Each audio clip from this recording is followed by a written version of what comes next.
Hello friends, জয় মোহনবাগান। মোহনবাগানের এবছরের মতন সিজন শেষ, কারণ গতকাল মোহনবাগান সুপার কাপে হেরে যাওয়ার পরে মোহনবাগানের কিন্তু এবছরের মতন সমস্ত খেলা শেষ হয়ে গেছে। আবার সামনের মরশুমে মোহনবাগানের খেলা রয়েছে। এখন সময় হচ্ছে ট্রান্সফার মার্কেটের, কারণ ট্রান্সফার নিয়ে ইতিমধ্যেই অনেক দিকে নানা রকম গুঞ্জন শোনা যাচ্ছে। বেশ কিছু বিদেশি এবং স্বদেশি প্লেয়ারের নাম মোহনবাগানের লিস্টে রয়েছে এবং মোহনবাগানের সাথে লিঙ্ক আপ করা হয়েছে। তো এর মধ্যে কিছু কিছু আছে রিউমার রয়েছে, কিছু কিছু রয়েছে সত্যি রয়েছে। তো সবগুলো এখনও যে ফাইনালি বোঝা যাচ্ছে তা কিন্তু নয়। বিভিন্ন জায়গা থেকে, বিভিন্ন সোর্স থেকে বিভিন্ন নাম বেরিয়ে আসছে। তো 2-3 দিন আগে থেকেই যে নামটা সব থেকে বেশি আলোচিত হচ্ছে সেটা হচ্ছে রাফসান রবিনো। রাফসান রবিনো তিনি মোহনবাগানে আসছেন কি আসছেন না, কারণ মোহনবাগানের একটি ফ্যান্স ক্লাব তারা কিন্তু দাবি করেছেন যে মোহনবাগানের সাথে রাফসান রবিনোর চুক্তি সম্পূর্ণ হয়ে গেছে। আবার কিছু কিছু জায়গা থেকে দাবি করা হচ্ছে রাফসান রবিনোর সাথে কোনো ধরনের চুক্তি হয়নি বা তার সাথে কোনো ধরনের কথাই হয়নি। আবার মার্কাস মার্গোলাও তিনি কিন্তু জানিয়েছেন যে রাফসান রবিনোর সাথে যে কথাবার্তা একদমই হয়নি তা কিন্তু বলা যাচ্ছে না। তার সাথে হয়তো কথাবার্তা হয়েছে, তবে তার সাথে যে ডিল কনফার্ম হয়ে গেছে সেটা কিন্তু একদমই নয়। তো বুঝতেই পারছো জিনিসটা নিয়ে কিন্তু একটা দোনামোনার মধ্যে রয়েছে এবং জিনিসটা একটা ঝুলে রয়েছে। আদৌ এটা সত্যি হয়েছে না আদৌ হয়নি সেটা কিন্তু এই মুহূর্তে বোঝা যাচ্ছে না, কারণ মোহনবাগান ম্যানেজমেন্টের তরফ থেকে কিন্তু গোপনীয়তা কিন্তু প্রচণ্ডভাবে রাখা হচ্ছে এবং এইগুলো কিন্তু অফিসিয়ালি জানা যায় কবে থেকে সেটাও তোমরা জানো। জুন মাস পড়লে তবেই কিন্তু অফিসিয়ালি জানা যাবে।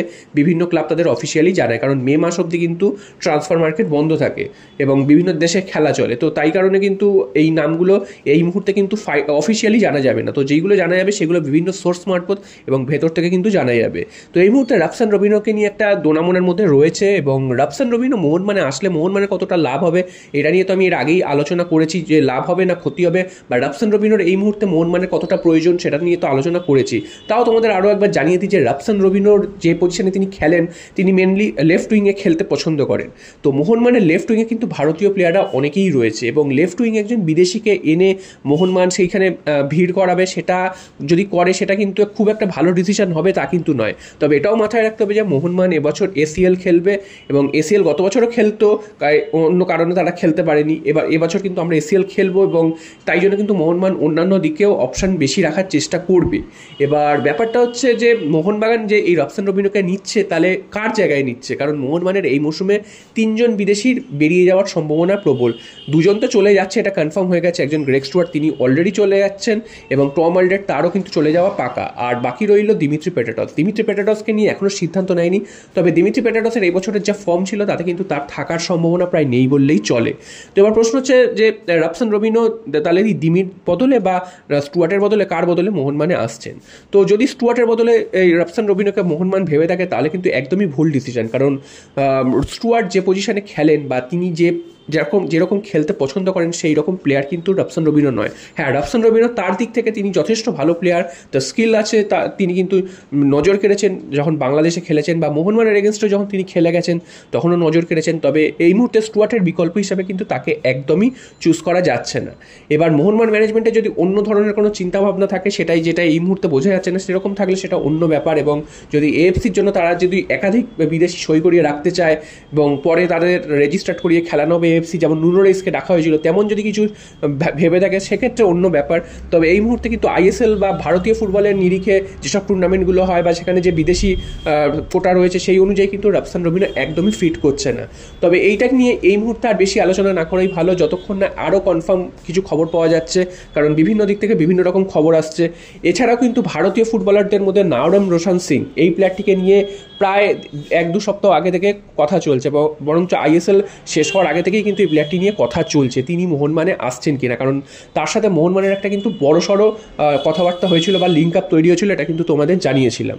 এবার নাওরেম রোশন সিংকে নিয়েও কিন্তু আজকের যে মোহনবাগানের ফ্যান্স ক্লাবটি রাফসান রবিনোকে যে নিয়ে খবর করেছিল তারা কিন্তু আজকের এই প্লেয়ারটিকে নিয়েও কিন্তু খবর করেছে। তারা জানাচ্ছে যে মোহনবাগান তার সাথে কথাবার্তা প্রাথমিকভাবে চালালেও বা অনেক দূর এগিয়ে গেলেও এই প্লেয়ারটিকে নিয়ে কিন্তু এখনই আর ভাবতে চাইছে না। তার কারণ কি? তার কারণ হচ্ছে বেঙ্গালুরু এফসির সাথে এখনও কিন্তু 1 বছরের কন্ট্রাক্ট তার রয়েছে, অর্থাৎ তাকে নিতে গেলে ট্রান্সফার ফি দিতে হবে মোহনবাগানকে এবং 1 বছরের কন্ট্রাক্ট থাকাকালীন যে ট্রান্সফার ফি দাবি করছে বেঙ্গালুরু এফসি সেটা কিন্তু অত্যাধিক বেশি এবং সেই কারণে মোহনবাগান এই ডিলটা থেকে কিছুটা বিরত থাকার চেষ্টা করছে এই মুহূর্তে এবং এর বিকল্প হিসেবে অন্য কোনো প্লেয়ারকে খোঁজার চেষ্টা করছে।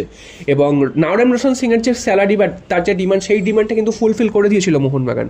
তবে বেঙ্গালুরু এফসি তারা যেটা ট্রান্সফার ফি দাবি করছে সেইটা কিন্তু মোহনবাগান দিতে রাজি নয়, কারণ 1 বছরের চুক্তি থাকাকালীন এত ট্রান্সফার ফি হতে পারে না।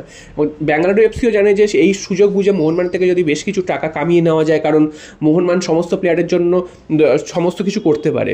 তো ব্যাঙ্গালোর এফসি কিন্তু সেই চেষ্টাটাই করেছিল, তবে এই মুহূর্তে সেটা ফলপ্রসূ হচ্ছে না ব্যাঙ্গালোর এফসির, কারণ মোহনবাগান কিন্তু এই মুহূর্তে নাওরেম রোশন সিংয়ের ওপর একটু ইন্টারেস্ট হারিয়েছে, তারা কিন্তু অন্য বিকল্প খোঁজার চেষ্টা করছে।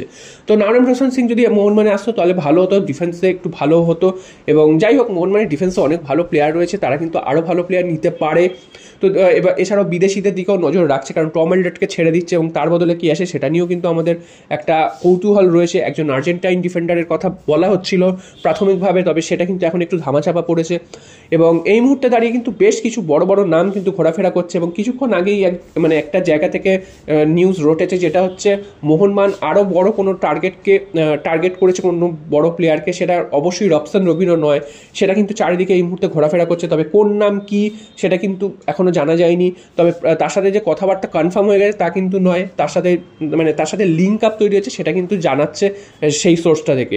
তো দেখা যাক শেষ পর্যন্ত তারা নাম রিভিল করতে পারে কি না। যদি নাম রিভিল করে তোমাদের অবশ্যই জানাবো। তো এই মুহূর্তে কিন্তু জমজমাট ট্রান্সফার মার্কেট, এবং মোহনবাগান যেই ট্রান্সফার মার্কেটে থাকবে সেই ট্রান্সফার মার্কেট তো জমজমাট হবেই। তো দেখা যাক শেষ পর্যন্ত মোহনবাগান কী চমক দেয় বা আমাদের কোন প্লেয়ার আমরা তুলে নিই, সেটা কিন্তু আমরা অপেক্ষায় থাকবো।